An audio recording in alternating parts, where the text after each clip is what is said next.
He will be as one of the forefathers of the gaming world and took it literally from A to Z. I mean, I don't think it can be understated what Metal Gear's done for pop culture, for gaming. Metal Gear really took these really difficult concepts and kind of made them easy to digest in a fun video game. I'm eternally grateful for the opportunity to have been a part of the Metal Gear Solid series. What I expect from Kojima is to have a vision and to do whatever it takes to deliver on that vision. This franchise has informed so much about not only the kind of game that we make, but the way that we make a game. Only a game with this kind of legacy can afford this excellence.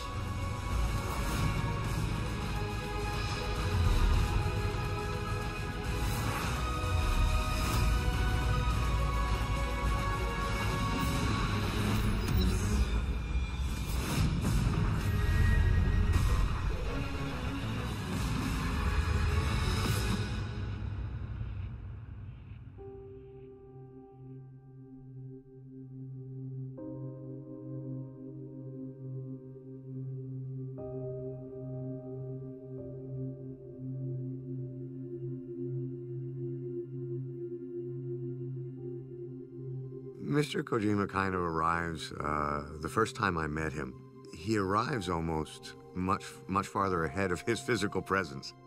Well, obviously, Hideo is really rewarding to work for because you know you're working for one of the best. I think Kojima's a great guy, super talented, love to hang around with him. Sometimes when he's in town or something, we'll go to dinner, just talk about games. He's, clearly he loves the industry. He loves what he does. He's so passionate.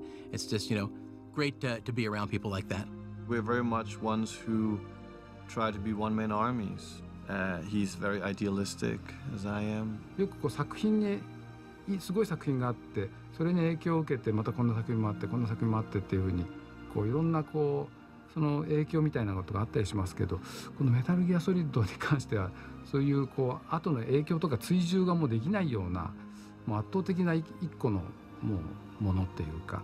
Metal Gear games are known for being both humorous and serious in tone and in the subject matter that they cover, but in a way, Kojima has legitimized video games and pop culture at large because he tackled serious issues and also made games that were really captivating to play. He is such an artist and he is so beloved. I would liken it to the first time I met Steven Spielberg. Meeting him for the first time was awe-inspiring.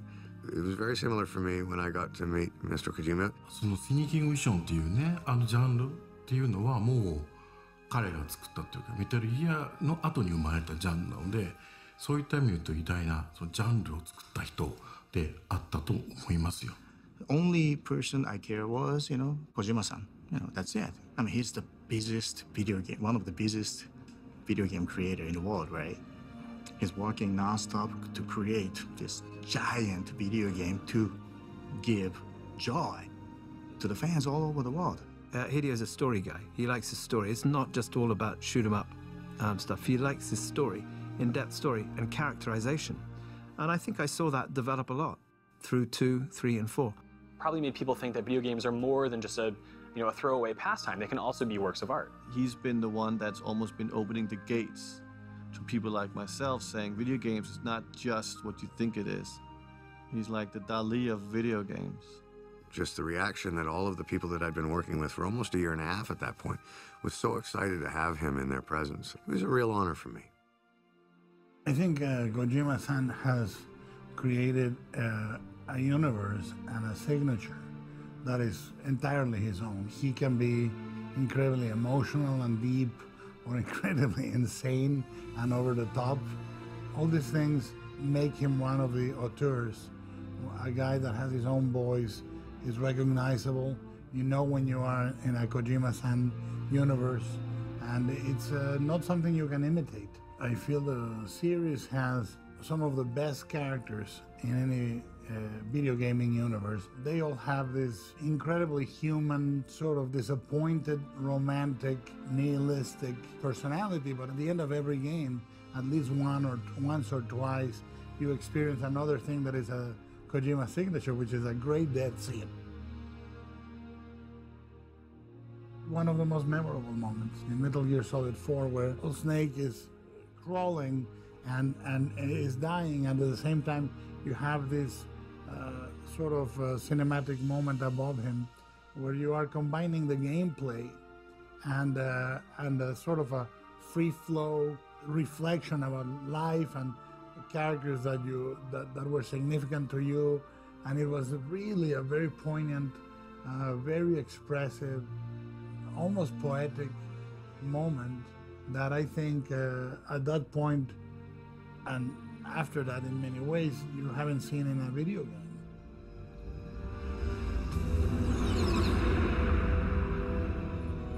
The nuclear weapons disposal facility on Shadow Moses Island in Alaska's Fox Archipelago was attacked and captured by Next Generation Special Forces, being led by members of Foxhound. My first exposure to Metal Gear was, of course, PlayStation. For me, it was a revolution. First time I remember playing Metal Gear is on the PlayStation. E3 in 1997, when the first Metal Gear Solid was coming out. I must have put about 15 hours minimum into that demo. Metal Gear Solid arrived around the time that 3D graphics were starting to become a thing for console games, and for me, playing that for the first time and seeing Snake infiltrate underwater, it was really special because the way Kojima used cameras to sort of create a cinematic feel for the game. Dealing with emotions I had never seen from a video game before. Well, you know, sitting there over Sniper Wolf's body, us two high school boys sitting there like, oh, it's okay. Don't worry about it. We're gonna be okay. You're a hero. Please, set me free. I have two young stepsons, and they were huge fans of that game. And it was something that I became aware of because I used to have to try and drag them away from the TV if it was dinner or something like that. Some other type of game, just run in, start, shooting people is just, no. I spent hours on a scene finally, realizing, okay, look, this, you got to attack this like you would in normal life, and that's what made it great. That iconic sound when you first get caught, when you're trying to stealth, and that that sound and the exclamation point, it's just one of those things that kind of stands out in your memory. So that's one of my earliest kind of iconic memories of Metal Gear. I think Metal Gear has influenced the game industry in a lot of ways, and one of the key ways is to have game designers think about their game from a filmic angle. That's not to say games need to be movies, because games and movies are very different mediums, but if you can view your game through the lens of what would this look like if a cinematographer were working on it, what if you had a AAA type of composer that plays the right music right when you're going to fight the last boss? Just knowing all the technology that goes into it. I mean, I can take a camera and put it somewhere with two people. He has a whole force of programmers after that has to basically go from his commands to putting it together. But that mindset must be very fascinating, the understanding of what is doable. What? My hand! This one hit me like you can still play. It doesn't take you away from the game, but you're following the story. I played it multiple times on PlayStation, and then with MGS2 as well.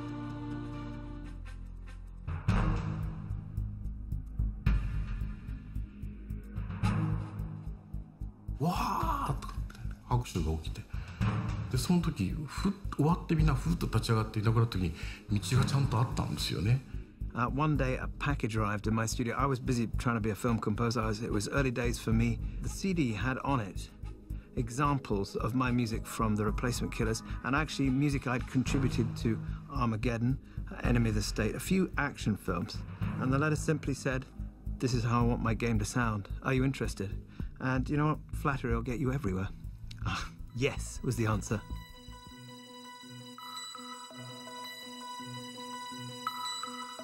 I remember being at the E3 conference in Los Angeles and seeing the demonstration of the game then, when it was Solid Snake on a boat before the Raiden reveal, and just that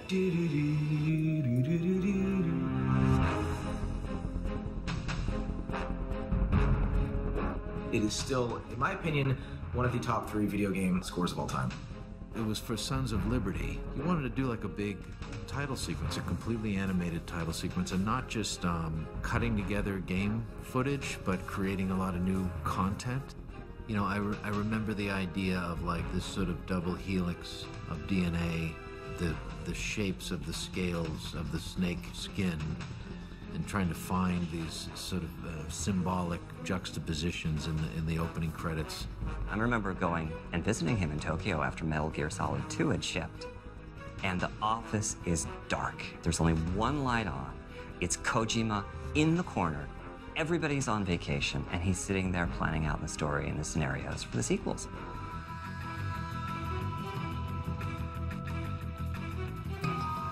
Metal Gear has a crazy story, and every time there's a new game, I have to come back to find out what's happened. Every game jumps around maybe 10, 15 years, and it's always a chunk of time you're missing. So when a game comes back and is sort of talking about that missing part of the timeline, it's impossible for me to resist. If Hideo, as he asked you to do Metal Gear Solid 3 because we hear there's gonna be one. So, you know, we did this thing on an oil tanker, we did this Metal Gear Solid 2 thing, and, you know, go set it in the jungle or something, I might consider it. Hey, he said it in a jungle.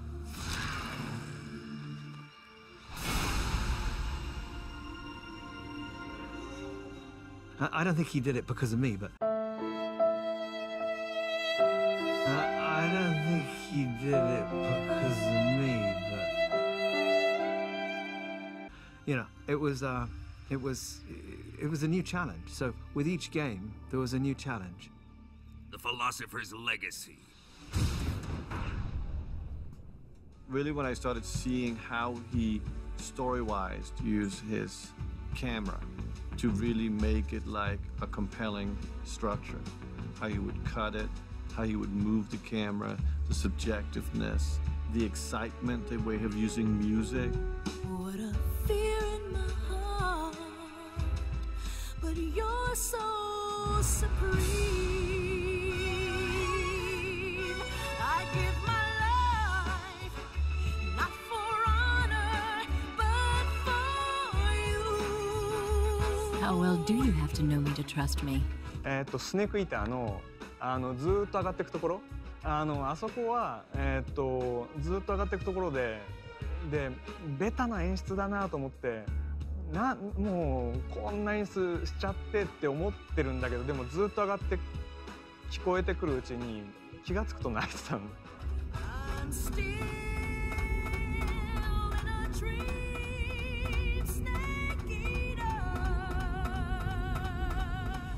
But I don't know why, but I was crying.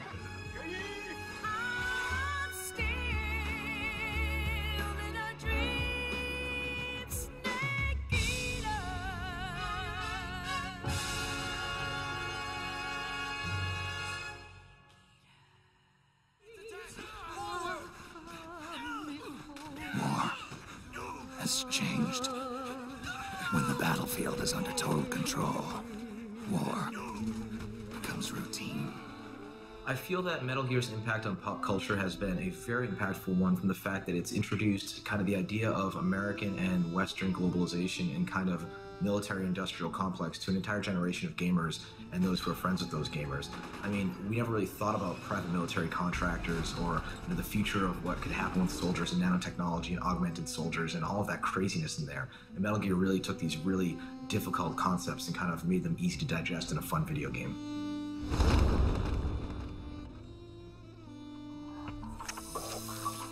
Yet again, our paths cross.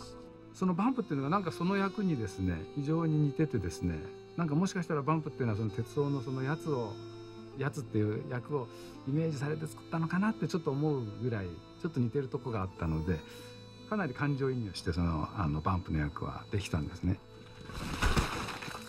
Metal Gear Solid 4 was the ultimate. It was the buildup of, you know, I'm a fan of this series, and this is a game that was fan service from front to back, answered all your questions. And if you're a normal person, you've never played Metal Gear, you try to pick up Metal Gear yourself, what the hell, the lolly-lulilo, who are these people and what's happening? This it lays on fonts and all those different things. Like, but as a fan, as somebody who's like entrenched, you know what I mean? Like, we were getting into Act 4 or whatever, and he's like, we have to go back to Shadow Moses. And I was like, are you kidding me? ゲームをやってるとかこんなんだよっていうのをですねシミュレーションで見せていただいたんですけどね、これ映像だけ見てもすごいのにその世界で入ってゲームなんかした日にはですねとても危険だと思いました。ほとんど本当に戦場にいるというかですね臨死体験しちゃうんじゃないかっていうようなぐらいの体験をする感じがしました、ゲームを。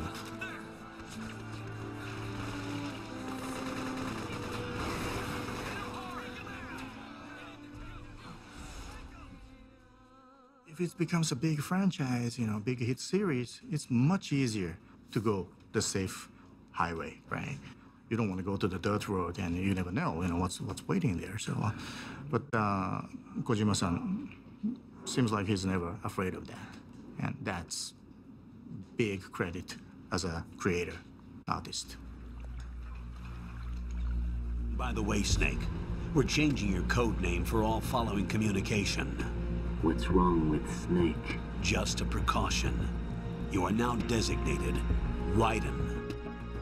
I played the demo for Metal Gear Solid 2, like a lot of people did, and you went through the tanker mission, and it was great. And so, you know, it's kind of a long prologue, and so when the credits start coming up and you actually start to play what you're thinking is a real game, I just kind of rolled with it. You know, it was kind of cool because you're like, oh, great, this is like such a new experience from the demo. It's a totally new character. That's great. The name of their leader is Solid Snake.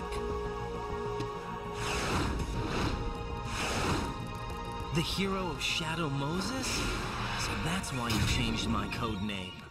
It was a huge deal to play as Raiden. Are you kidding me? Because for me, it was like that first like 15 minutes of like, all right, when is the other shoe gonna drop? When am I coming back as Solid Snake? Oh, okay, it's an hour in. When's it gonna happen? 2 hours in, 3 hours, and then you're like, holy crap, this is the game. As cool of a character as Raiden is, to me, it's always been Snake. And it sort of starts to dawn on you that like, wow, this is not going back. You even meet Snake through sort of the alias that he uses, and you kind of realize, okay, I'm not gonna play him. だからライデンっていうのを聞いた時に、ああ、なんでこんな髪の長いやつがとかって思ったんだけど。Whiny little jerk who just sits there and cries all the time with his blonde hair and all this other stuff. But for me, it wasn't, you know, a deal breaker. Interestingly, at first I felt a bit negatively about it. But it was kind of hidden for a while, wasn't it? I think. But I actually think the game's a lot better for it. Why don't you just let us handle the grunt work? You can tell us what to do over the radio, like in the original mission plan. One of the very interesting things that happens in the Metal Gear Solid series is that you as a player may have certain expectations about what's going to happen, but the games rarely turn out as you think they will. I was aware when I started these things that Hideo was, you know, he was a tricky one. He was switching things up. He was always trying to fool the audience. And musically, I had to be careful what I was doing with him and follow his lead. It wasn't so much a kind of like a, oh no, a snake on it. It was more just sort of like a, how on earth did you kind of keep that secret? You know, it's kind of like, that's the kind of, it's almost like a sort of magic act, you know, the ability to kind of hide something that big. When the tanker ends, then we come in and it's like, why are they redoing the opening of Metal Gear Solid 1 and you rip off the mask and you're not Snake? That was an awesome moment. And then it became, all right, well, why am I this guy? Who is this guy? What's happening? How is the Colonel still here? It's fun when you don't know what's coming. We want to be surprised me. So the fact that he can take these risks and trust himself to make it happen.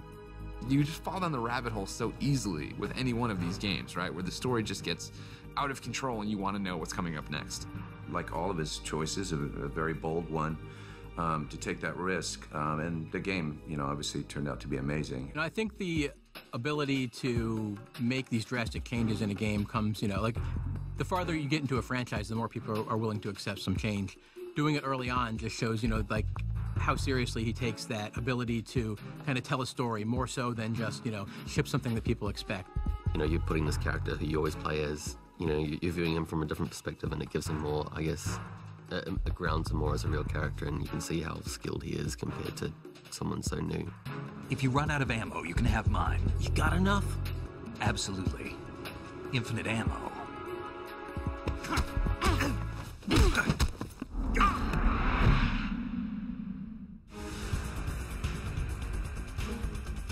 The boss scenes were just nuts. It's so tough to pick like a single boss from the series. They all stand out. I want to give shout-outs to, I think, Psycho Mantis, obviously.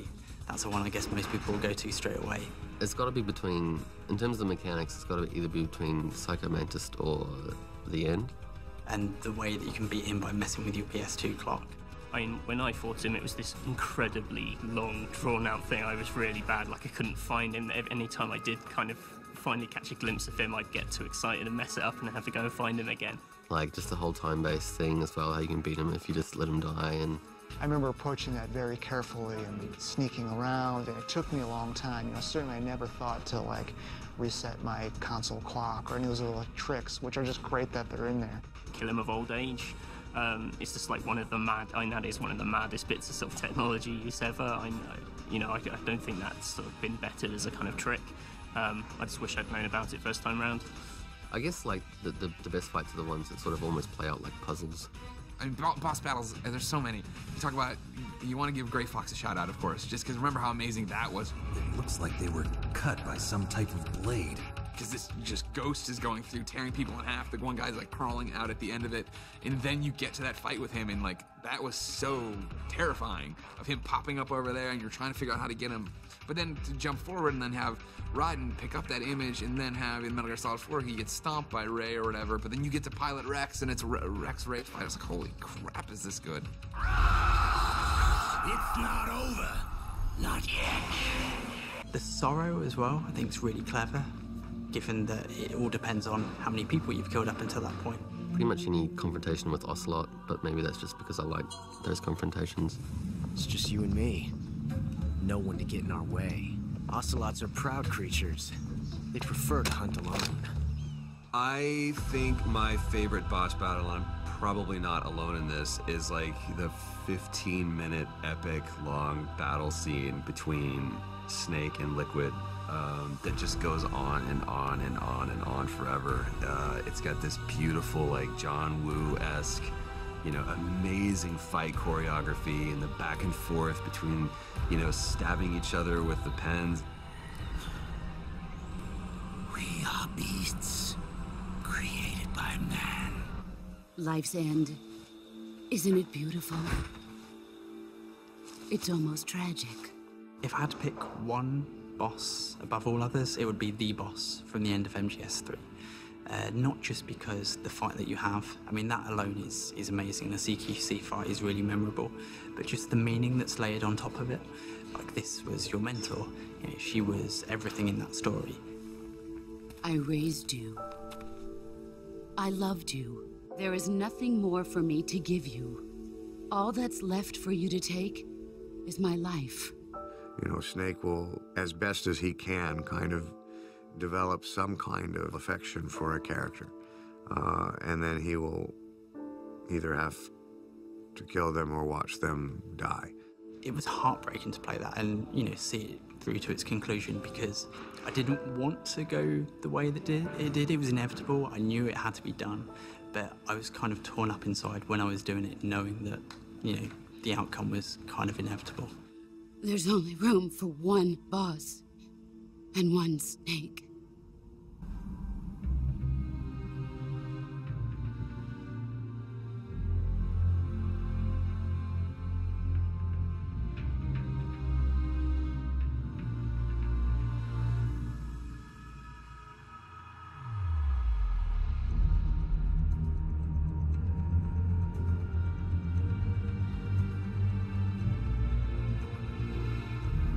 We met up here in LA about 7 or 8 months ago, and he took me to his studio here in Los Angeles and kind of introduced me to the future of what he was going to be doing. Hideo is not just an innovator with his gameplay, he's also an innovator in how he markets his games. And I've had a great partnership with him over the years for some of his reveals, like the Phantom Pain. You know, he spent 18 months putting together a fake development studio, Moby Dick Studios, just to toy with the fans for that reveal at the Video Game Awards.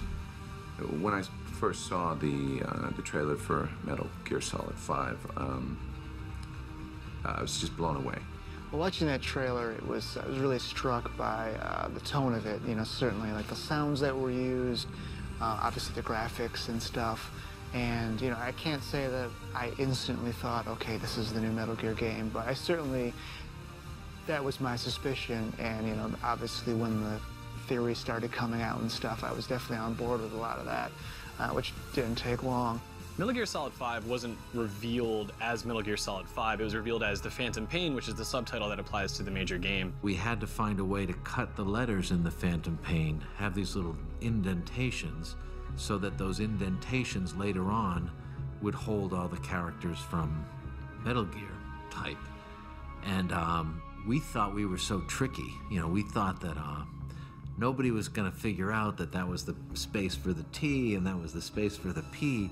I went to like all the different forums and I was following all the conspiracy theories and watching them like piece together like little hints. Like There was something like in the lettering, there was like the negatives that spelled out like Metal Gear Solid 5. And in like 4 hours, there's all these, hundreds of people on the internet like trying to like line things up. You see this? Diamond Dogs.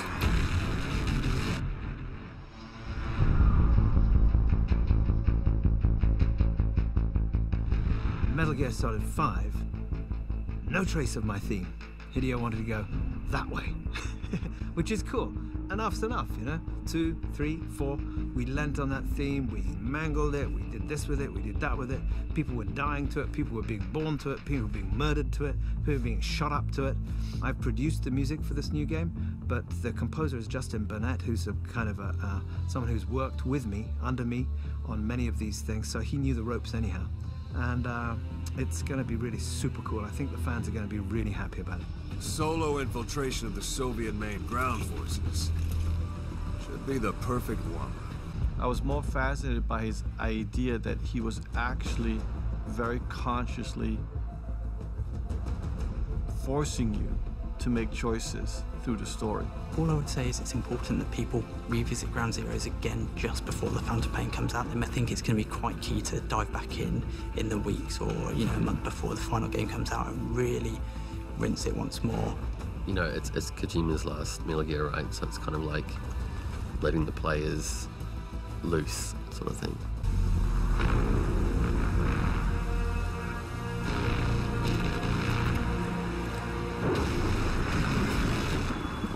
Kept you waiting, huh?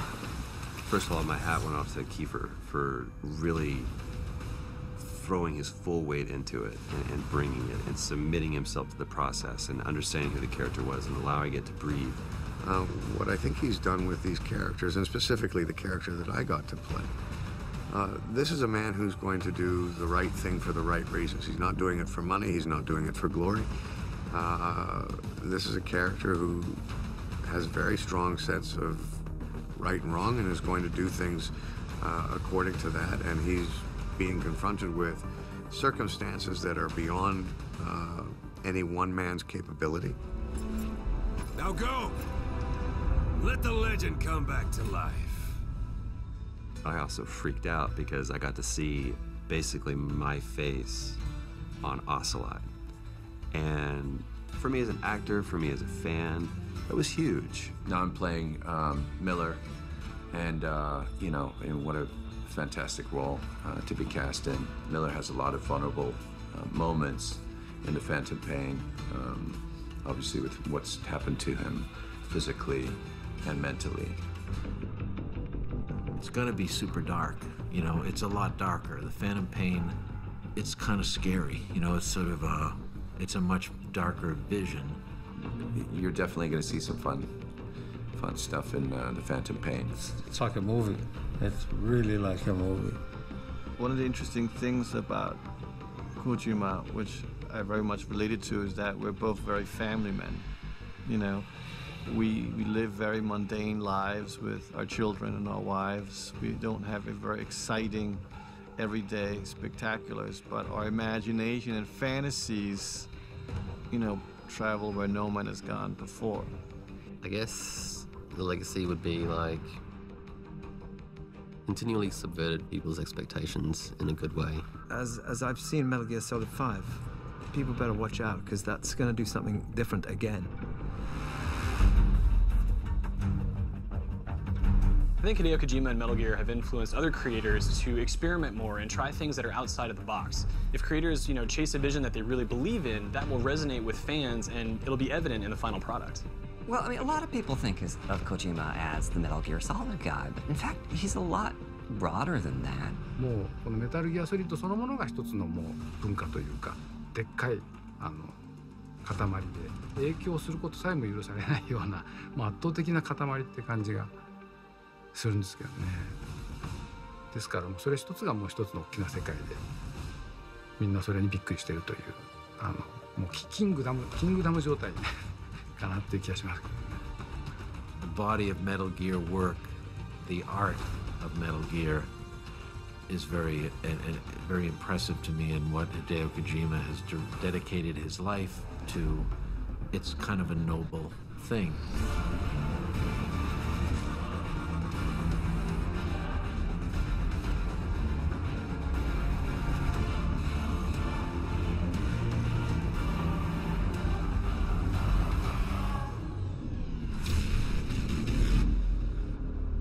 Hideo Kojima to me, 100% pure respect. That's it. That's it. You know, and I'm very honored to have chance to work with him, and I'm very honored to stay close friend with him. You know, he's a very special person to me, and a special person to the fans all over the world.